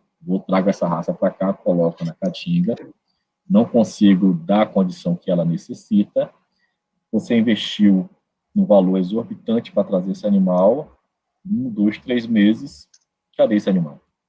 Não vai ter mais esse animal ou no mínimo não dando a resposta que você precisaria dentro do seu rebanho. Então, acho que essas questões precisam ser ponderadas, todos esses fatores muito bem colocados por você, Roberto, e eles precisam ser muito bem ponderados na escolha desses animais que você pretende investir. Acho que isso é um ponto bem importante. Eu acho que para quem está em campo agora, um dos beabá, assim, a base da extensão rural, da assistência técnica, é perguntar, chegar numa propriedade, perguntar o que o produtor tem e o que ele quer. Entendeu? Porque se a gente chegar ao produtor, o melhor é Texel. Vai botar lá e não vai dar certo. E ele não vai lhe querer ver nem pintado de ouro. Não somente ele, mas todas as relações que ele tem. Ou seja, você muda de região ou muda de profissão. É verdade. Tem que sentir, ver se dá, ver se tem mercado, tá? Mas é interessante, sim. O João, ele também pergunta aqui no WhatsApp, como fazer o manejo das matrizes? Tenho animais com 2 anos que nunca pariram. Rapaz, isso aí já é caso de descarte. 2 anos sem parir, eu acredito que seria descarte, tá? Não sei, tem que chamar um veterinário de repente para ver se existe algum problema reprodutivo no rebanho dele, ou se existe endogamia também, que é isso. Dá muito tempo o mesmo reprodutor no rebanho, então isso causa infertilidade também. Tem que chamar um zootecnista aí para dar uma olhada, ou um veterinário para ver o que está acontecendo, tá? Mas 2 anos, os ovinos e caprinos entram em reprodução muito antes disso. Muito antes disso.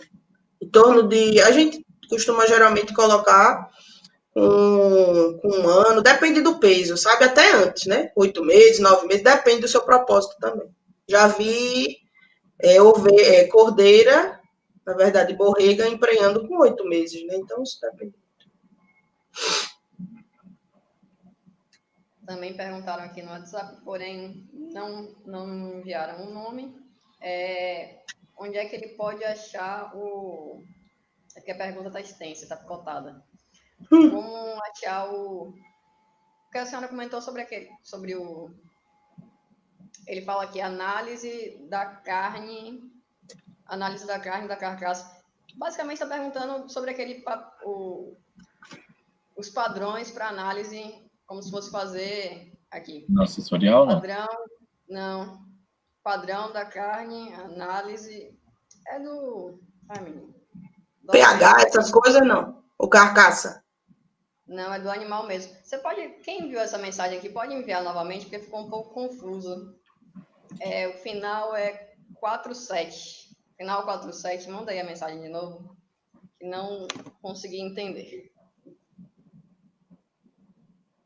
Qualquer coisa eu deixo meu e-mail à disposição também, meu Instagram. Se tiver alguma dúvida, eu também posso mandar por lá. Mas se ele estiver perguntando sobre parâmetros, como se existe um material de parâmetros para analisar carcaça e carne, existem muitos. Inclusive, de graça até na internet para baixar. Pronto, chegou. Como avaliar o animal para carne? Acho que ele estava se referindo àquela parte que você falou dos papéis que tinha para baixar, alguma coisa assim. Tá falando aqui na internet. Bom, geralmente a gente sabe, né? Tal raça tem aptidão para carne, tal raça tem aptidão para leite. Mas como visualmente vê isso, a gente dá uma analisada na carcaça, né? O animal para leite, ele é mais descarnado. Então, esse animal ele vai ganhar menos peso. Geralmente, o ganho de peso com a formação da carcaça é o que vai dizer qual a aptidão do seu animal. Tá? É basicamente isso. Vou ver aqui se ele dá algum retorno depois. Tá. Mas, por enquanto, acho que foram só essas perguntas que recebemos. O professor quer fazer algum comentário? A gente teve bastante comentário, né, do pessoal aqui, principalmente voltado para a questão de legislação, que é uma das coisas que prendem, né, essa questão aí dos abatedouros, que acho que se a gente pensar na legislação aí para um frigorífico, para bovinos, hoje a demanda da carne bovina é muito alta, então consegue se instalar, você ter um maior acesso aí para atender a legislação e instalar esses frigoríficos. Se a gente for pensar aí nessa demanda que a gente tem, nessa oferta, seria mais oferta, né, dessa carne ovina, então dificulta muito a instalação de frigoríficos e a questão também da legislação, né, você conseguir atender a legislação. E aí, infelizmente, parte para essa questão aí do abate clandestino. E aí traz aqueles aspectos que a gente já comentou anteriormente aqui. E o Rogério aqui em Itaberaba confirmou o preço, lá em Itaberaba que estão pagando são R$20 o quilo do animal. Pela primeira vez está próximo de bovino, né? Ele deve estar falando do peso vivo, né? Do peso, acho que é. Mas essa situação, nesse momento, nesse contexto que a gente está vivendo, eu tenho observado, estava conversando com um colega outro dia também, ele falando que a demanda da carne bovina, ela acabou aumentando em função da elevação do preço da carne bovina. Isso está R$300 e com perspectiva de chegar aí a R$400 a arroba do Meu Deus. Muito caro, tá virando ouro. Meu Deus. Quem tem bezerro aí tá rico, viu? O animal para baixo. E o problema é o seguinte, que não tá tendo bezerro. Não tá tendo perspectiva. Estão batendo fêmeas, né? Para janeiro ter bezerros aí para atender as demandas. Então, desestruturando aí a cadência, a questão do preço.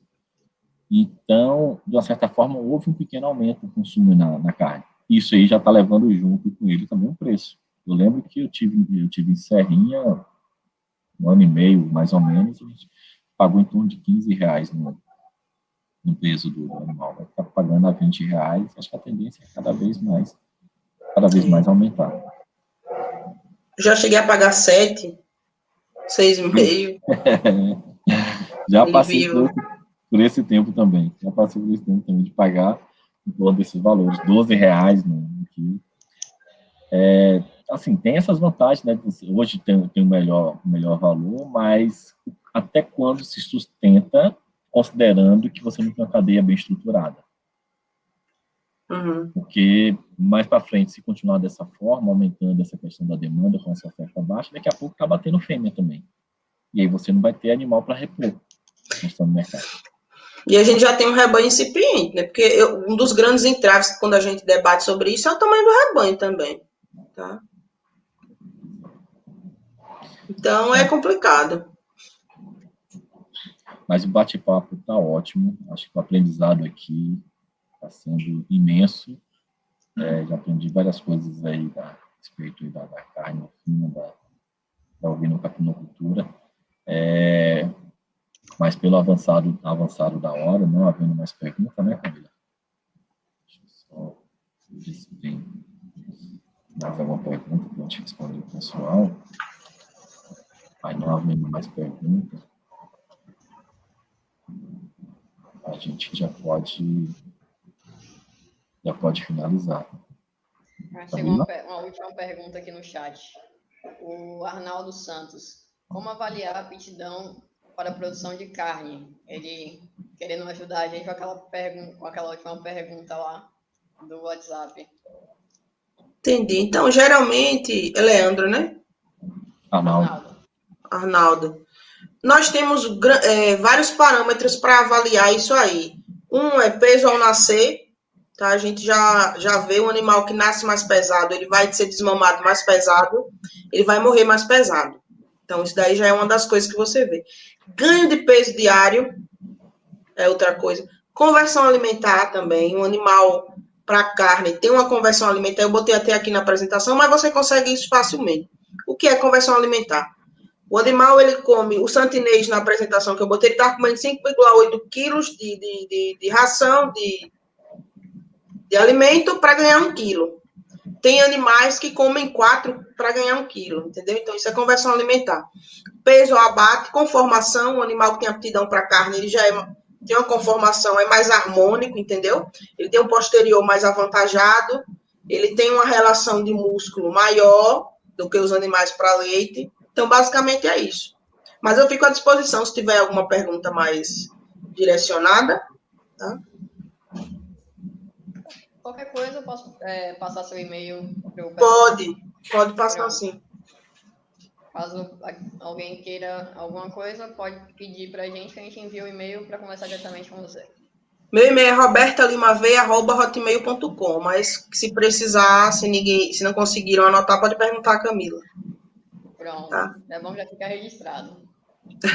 E lembrando que todas as aulas elas estão lá no nosso canal, né, no YouTube, no Zootecnia Online. Todos os ciclos lá da bovinocultura de leite já está. A de ovinocultura, a gente, essa semana já, creio que até amanhã ou depois, a Ana Clara já consiga já disponibilizar também. Então, vocês já podem voltar lá e assistir, ver o que vocês perderam e relembrar das informações. Pronto, então vamos começar o encerramento aqui. Queria agradecer a Roberta pela paciência, pela atenção e pelos ensinamentos de hoje. Foi muito enriquecedor. Agradecer a todo o pessoal que está nos assistindo agora. Obrigado a quem participou. E lembrar também que a gente tem, daqui a pouco começa mais um novo ciclo. Estamos botando aqui. Passou um caminhão enorme aqui, não sei se vocês ouviram. Já começa mais um novo ciclo. Vocês já podem começar a se inscrever. Agradecer ao pessoal que também está nos bastidores. Ana, Natália, Carol, Henry, Maria, Mariana. É muita gente. Se eu esqueci de alguém, desculpa. Professor Carlindo, pela oportunidade também de estar aqui. Então, deixo a vocês as considerações finais. Bom, eu quero agradecer, eu que agradeço a toda a nossa equipe do Zootecnia Online, e a você, Camila, por mediar hoje aqui está participando junto com a gente, a professora Roberta, por ter aceitado o nosso convite, por ter trazido aí essa belíssima explanação, ter sanado nossas dúvidas, essa troca de aprendizado, que acho que foi bem significativa hoje para a gente, para todos que estão acompanhando aqui no canal. E dizer que a gente aqui também está à disposição e gostaria de contar contigo em outros momentos, a perspectiva aí da gente fazer uma segunda temporada em 2021, a segunda temporada em 2021, então contar aí mais uma vez para a gente dialogar e trazer, estreitar, acho que é a nossa missão, nossa função de estreitar essa relação aí da academia com o produtor e diminuir esse abismo que existe aí das tecnologias que são geradas e realmente levar para quem precisa. Eu digo muito o seguinte, a gente faz uma pesquisa, essa pesquisa ela tem uma motivação, essa motivação é um problema. E de onde veio esse problema? Esse problema veio lá do campo. A gente conseguiu fazer a pesquisa, a gente trouxe possibilidades de alternativas aí de solução desse problema. E para onde vai essa solução? O caminho dessa solução é ela retornar para o campo. Então, acho que esse papel aí que a gente precisa exercer aí, fazer cada vez mais. Buscar esses problemas e voltar a trazer uma solução aí a partir da pesquisa, que esses resultados possam ser difundidos. E cada vez mais essa troca de saber e experiência com o futuro. Que às vezes a gente vai ao campo levar uma solução e a gente sai de lá com muitas outras soluções. E tem isso também, né? Acho que é muito intenso essa troca de saber e a nossa função cada vez mais estreitar essas relações. Mas, de coração, agradecer mais uma vez por esse momento, por trazer essas informações para a gente, pelo seu tempo, pela sua paciência, e dizer que estamos aqui à disposição, né, Camila? Isso. Então, muito obrigada pela oportunidade também. Falar sobre esses assuntos é sempre um prazer. Falar para o produtor rural também. Eu gostaria de dizer que nós temos pesquisadores brasileiros fantásticos também, entendeu? A pesquisa do Brasil é de ponta, principalmente na nossa área. Realmente falta esse elo, entendeu?